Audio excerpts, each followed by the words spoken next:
লেবু বেশি চিপলে যেমন তেতো হয়ে যায়, ঠিক তেমনি কিছু মানুষকে বেশি ভালোবাসা দিলেও তাদের অহংকার বেড়ে যায়। তাই যে যতটুকু প্রাপ্য তাকে ঠিক ততটুকুই ভালোবাসুন।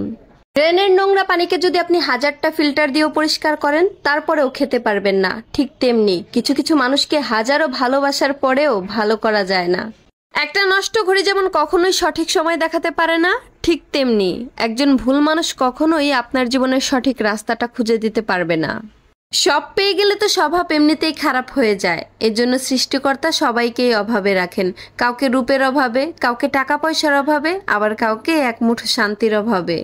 বাঙালি জানে যে প্রেমের সাথে ছ্যাঁকা ফ্রি, তারপরেও বাঙালিরা প্রেম করে। কারণ কি জানেন? কারণ বাঙালিরা ফ্রি জিনিস হাতছাড়া করে না।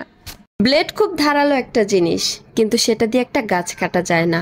অপরদিকে কুড়াল অনেক শক্তিশালী জিনিস, কিন্তু সেটা দিয়ে চুল কাটা যায় না। অতএব কাউকে ছোট করে কথা বলবেন না। প্রত্যেকটা জিনিসই তার নিজস্ব কর্মক্ষেত্রে অনেক বেশি গুরুত্বপূর্ণ। তুমি কতটা শিক্ষিত সেটা তোমার ডিগ্রি দেখে নয়, তোমার আচরণ দেখলেই বোঝা যায়। ঠিক তেমনি তুমি কাউকে কতটা ভালোবাসো সেটা তোমার দামি উপহার নয়, তার প্রতি যে তোমার একটা ব্যবহার সেটা দেখলেই বোঝা যায়। বুঝলে প্রিয়?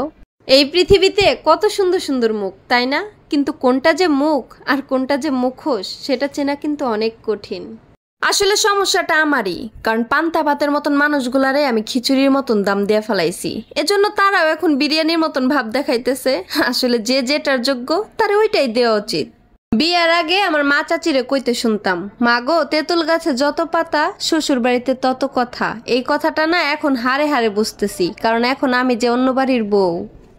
একটা সিংহ যে কিনা দিনের 18 ঘন্টাই ঘুমিয়ে থাকে, অপরদিকে একটি গাধা দিনের 18 ঘন্টা পরিশ্রম করে। পরিশ্রম যদি সৌভাগ্যের মূল মন্ত্র হইতো তাহলে বনের রাজা সিংহ নয়, গাধাই হতো।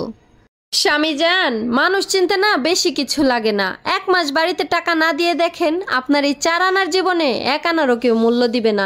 10 দিন অসুস্থ হয়ে বিছানায় পড়ে থাকেন, সেবা করার জন্য কেউ আসবে না। দিন শেষে আপনার খেলনা ভাবা সেই নারীটাই আপনার পাশে থাকবে। আচ্ছা, আপনারা কি জানেন স্ত্রী ব্যাংক কাকে বলে? স্বামীর পকেট থেকে টাকা চুরি করে আবার সেই টাকা স্বামীকেই ধার দিয়ে তার উপর লাভ বসানোকেই স্ত্রী ব্যাংক বলে। একটা বাস্তব কথা কি জানেন? স্বপ্ন পালিয়ে যায় ঘুম ভেঙে গেলে, আর মানুষ পালিয়ে যায় স্বার্থ ফুরিয়ে গেলে। স্বার্থের এই দুনিয়ায় স্বার্থ ছাড়া কেউ আপনার খবরও নিবে না। আলুর ভর্তা আর ভাতের প্রশংসা সবাই করে, কিন্তু বাস্তবে সবাই বিরিয়ানি খোঁজে। ঠিক তেমনই কালো চামড়ার প্রশংসা সবাই করে, কিন্তু বাস্তবে সবাই সাদা চামড়াই খোঁজে।